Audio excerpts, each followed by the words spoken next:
Wong wadon kok kaya ngono wujudane iso gawe-gawe rongeh penggalihing Raden Lesmana Mandrakwara. Minujeng rawuhipun Raden. Slamet niring sambikala. Wonten menapa dene paduka Raden rawuh wonten ing taman negari ing Sela Bentar Asmarawati wonten dawuh. Jarene kowe duwe cangkriman.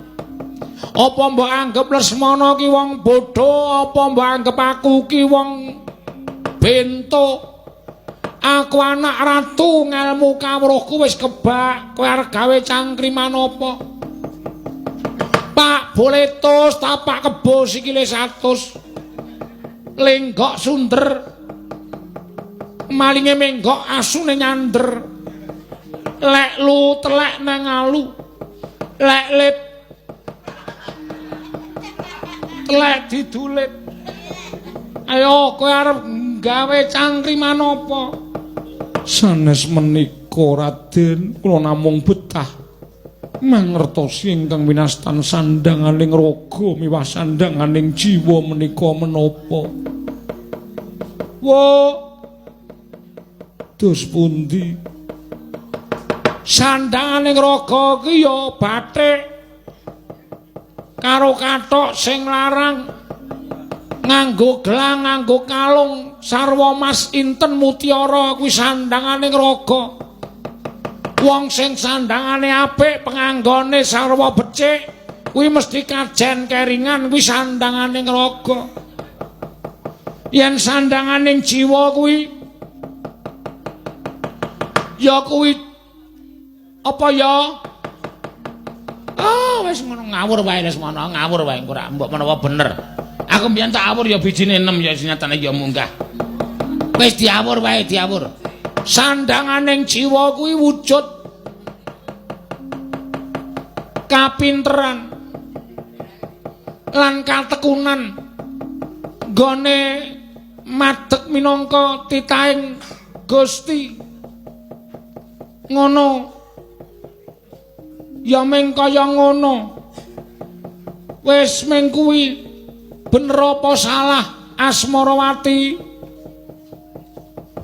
Mboten wonten ingkang cocok kaliyan menapa ingkang kula kajengaken Raden. Edan.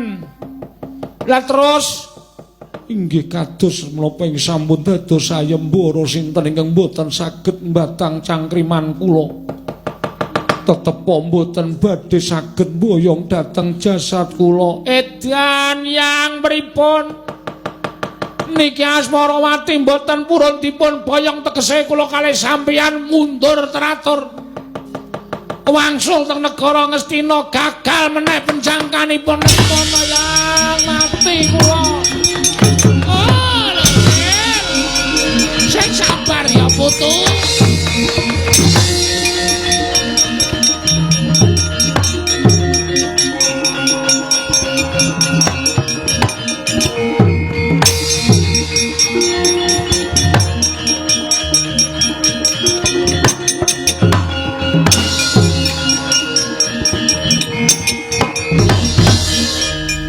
Andya bala Pandhawa mbiyuk gumulung mangung siring sata Kurawa ing apa iki ngaran Asmarawati kasinggihan mekaten Raden panjenengan sinten? Aku Raden Sedewa ingkang wingking aku Gatotkaca. Wonten menapa dene rawuh wonten ing taman negari ing Sela Bentar? Ujaring utusanku jare putri saka negara ing Sela Bentaran majaning Prabu Asmaradewa nganakake sayembara cangkriman. Sapa ingkang iso mbatang cangkriman bakal mengku garwa kelawan sliramu. Ngono to? Kasinggihan mekaten. Lah iki ngene.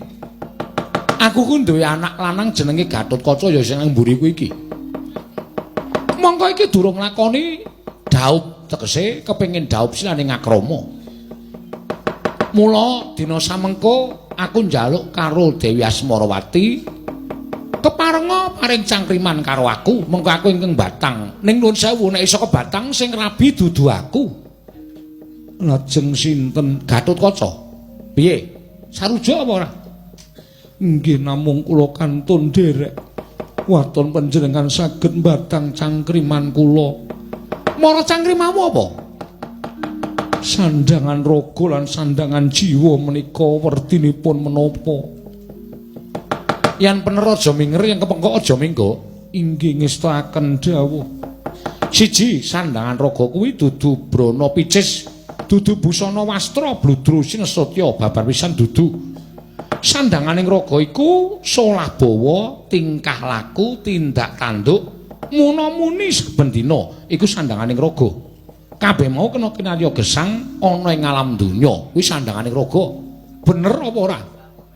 Aduh Raden, cumeplong raos sing manah kula. Dene menapa ingkang kula kajengaken jumbuh kalian pangandika waduka jagat Dewa Bathara Gatotkaca wonten dawuh. Wis ana trontong-trontong padhang kowe mengku Asmarawati matur sebaru.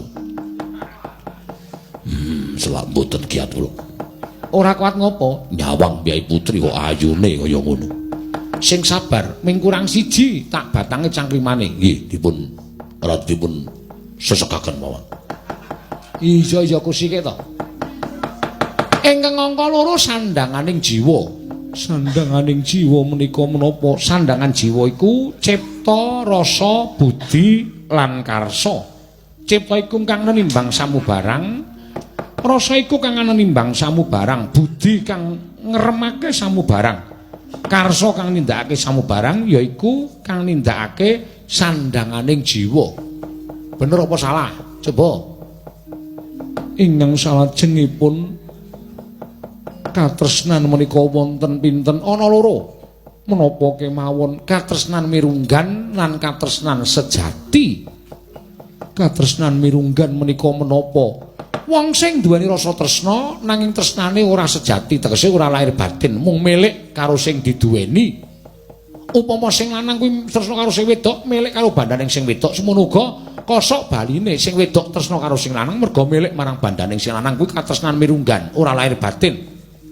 Lajeng katresnan sejati menika ora ana ingkang ngungkuli katresnaning ibu kelawan anak, kuwi katresnan sejati. Dituku nganggo apa wae ora bakal iso, dijoli nganggo apa wae ora bakal iso. Asmarawati, Raden matur sembah nuwun Raden. Kose.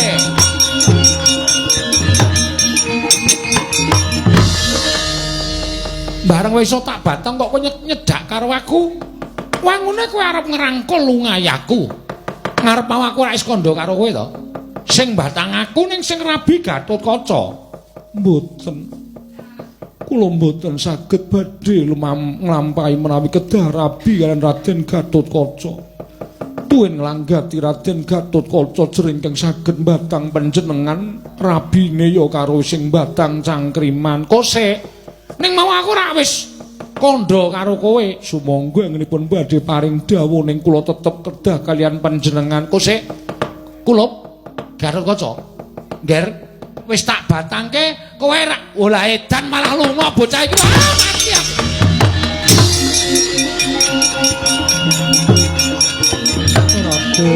Raden panjenengan.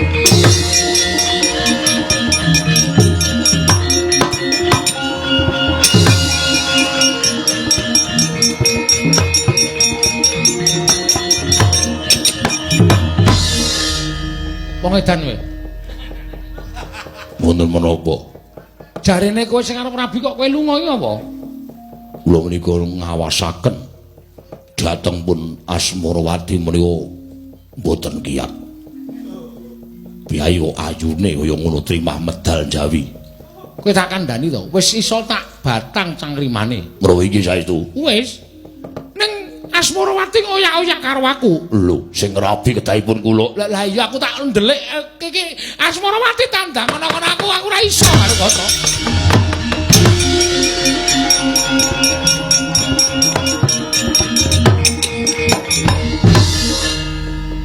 Raden, ono apa?